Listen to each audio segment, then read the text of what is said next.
오늘 우리에게 주신 하나님의 말씀은 열왕기상 4장 1절에서 19절입니다. 구약성경 516면입니다. 열왕기상 4장 1절에서 19절입니다.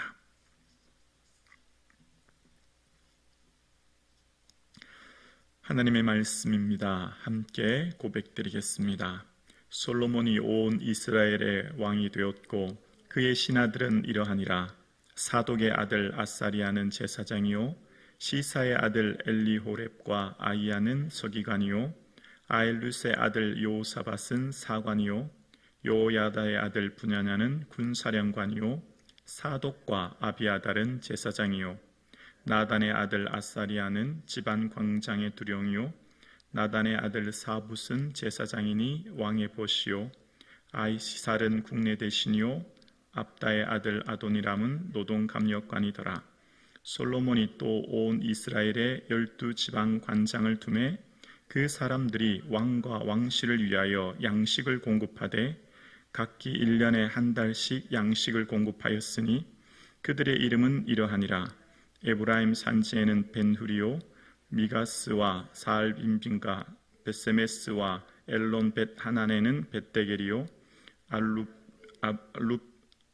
아루풋에서는 베네셋이니 소고와 헤벨 온 땅을 그가 주관하였으며 나밧돌 높은 땅 온 지방에는 벤 아비나답이니 그는 솔로몬의 딸 다밧을 아내로 삼았으며 다낙과 무기또와 이스라엘 아래 사르단가에 있는 베산 온 땅은 알루스의 아들 바나가 맡았으니 베산에서부터 아벨 몰라에 이르고 욕밤 바깥까지 미쳤으며 길랏 라모르세는 벳게벨이니 그는 길랏에 있는 므낫세의 아들 야일의 모든 마을을 주관하였고 또 바산 아르곱 땅과 성벽 높과 높빗장이 있는 60개의 큰 성읍을 주관하였으며 마나임에 있는 id도의 아들 아이나답이요 납달리에는 아이마스니 그는 솔로몬의 딸 바스맛을 아내로 삼았으며 아셀과 아루세는 후세의 아들 바나요 이사갈에는 바루아의 아들 요사밧이요 베냐민에는 엘라의 아들 시므이요 아모리 사람의 왕 시온과 바사왕 오세 나라 길라 땅에는 우리의 아들 게벨이니 그 땅에는 그 한 사람만 지방 관장이 되었더라. 아멘. 새날을 허락하신 주님께 감사합니다. 주님의 은혜가 충만한 이 하루 되기를 주님의 이름으로 축복합니다. 아멘. 오늘 본문은 왕을 위해 존재하는 사람들의 모습이 등장합니다. 솔로몬에 대한 이야기와 함께 그의 신하들의 이야기가 기록되고 있는 것을 보는데요. 2절에 보면 그의 신하들은 이러하니라 라고 하면서 이제 신하들에 대한 이야기가 기록되기 시작합니다. 솔로몬 당시에 있었던 고위 관료들, 정부 조직에 대해서 설명하기 시작하는 모습이 오늘 본문입니다. 오늘 본문의 모습을 보면 그때 당시 나라가 얼마나 크고 웅장하고 대단했는가를 볼 수 있지만 또 한편으로는 많은 염려가 되기 시작하는 것이 오늘의 본문입니다. 왜냐하면 오늘 본문에 이제 그의 신하들이라는 표현, 그의 신하 누구입니까? 왕의 신하들입니다.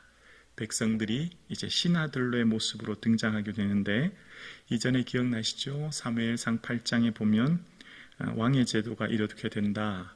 왕이 생기면 너희 아들들은 병과 마병을 억어하게 되고 청부장 50부장을 삼게 되고 딸들을 데려다가 향료 만드는 자, 요리하는 자, 떡 굽는 자가 될 거다. 그 말대로 이제 이루어진 겁니다. 다윗이 있었을 때의 그 정부 조직은 사무엘하 8장 후반절에 나오는데 한 7명쯤 됩니다. 좀 단출하다고 해야 될까요? 근데 오늘 본문에는 굉장히 많은 사람들이 등장합니다. 정부 조직이 방대하다는 것은 그만큼 많은 비용, 고비용이 들게 되어 있죠. 그런 우려의 모습이 오늘 본문에 나오는데 오늘 본문에 등장하는 이제 2절부터 사독의 아들로부터 시작합니다.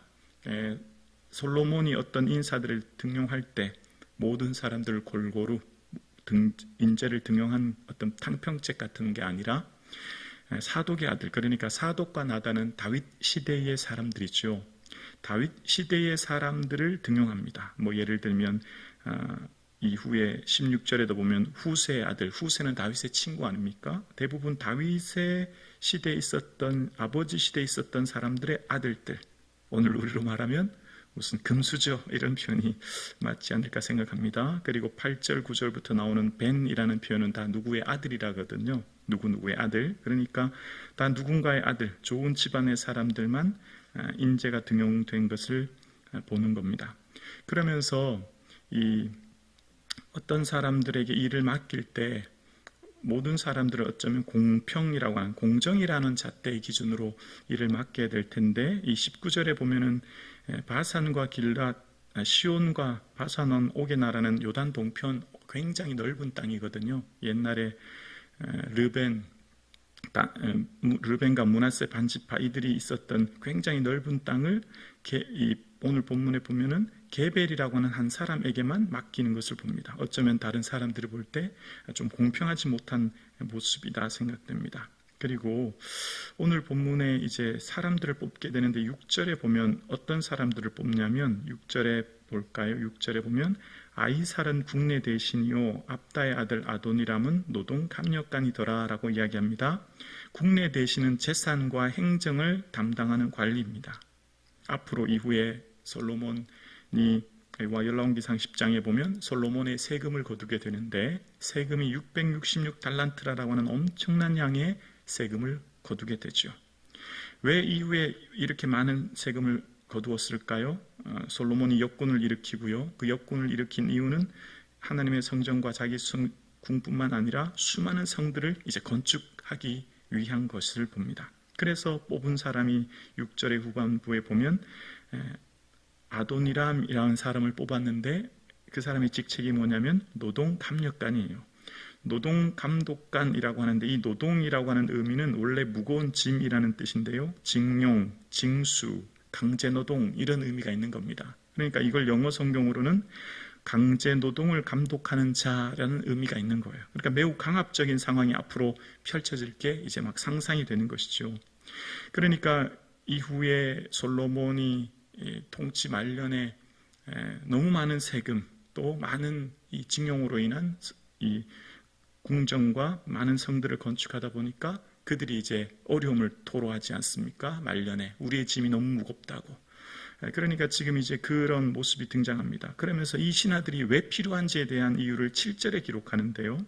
7절에 보면 이렇게 나옵니다. 솔로몬이 또 온 이스라엘의 12지방 관장을 두매 그 사람들이 왜요? 왕과 왕실을 위하여 양식을 공급하되 각기 1년에 한 달씩 양식을 공급하였으니 라고 이야기합니다. 이 사람들이 있는 이유, 왜 존재하냐면 또 신하들이 왜 있어야 되냐면 왕 한 사람과 왕 안에 있는 왕궁에 있는 왕실에 있는 많은 사람들, 정부 조직을 구성하는 사람들을 위해서 존재한다라고 이야기하는 거예요.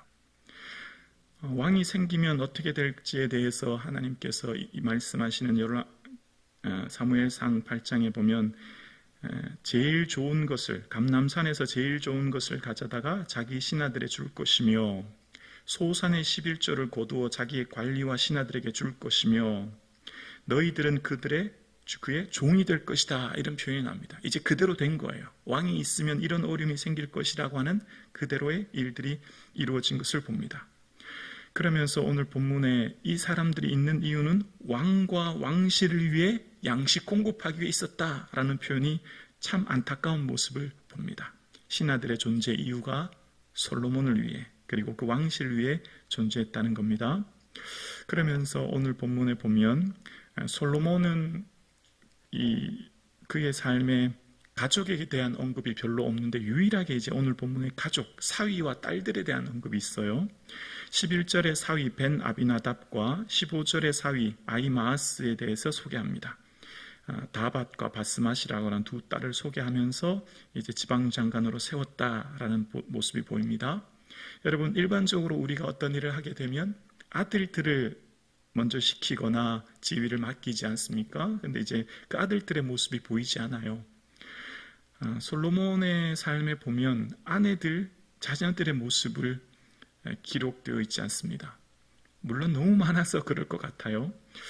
그리고 솔로몬은 사위들을 세우고 또 아버지 있었던 시대의 사람들을 세웁니다. 아마 이것은 그냥 제 생각에 솔로몬은 아버지의 반역을 보면서 이 잘못 사람들을 세웠다가는 자신도 반역으로 인하여서 어려움을 당하지 않았을까라고 하는 염려가 있었기 때문이라고 생각해 봅니다. 그러면서 오늘 본문을 묵상해 보면 이런 생각이 드는 거예요.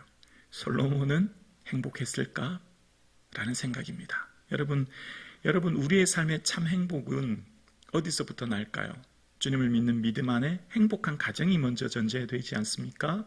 내 사랑하는 아내, 내 사랑하는 아들, 딸들과 저녁에 맛있는 식사하고 아이들과 도란도란 이야기하고 우리가 가족의 행복이 우선되지 않고 아무리 외부에서 큰 일을 하고 높은 간직에 오르고 많은 신하들이 있다고 행복할까요? 어떻습니까?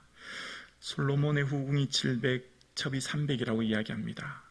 거의 1000명 가까운 아내가 있고 그랬으니 자녀들은 수백 명, 수천 명도 될 수 있죠.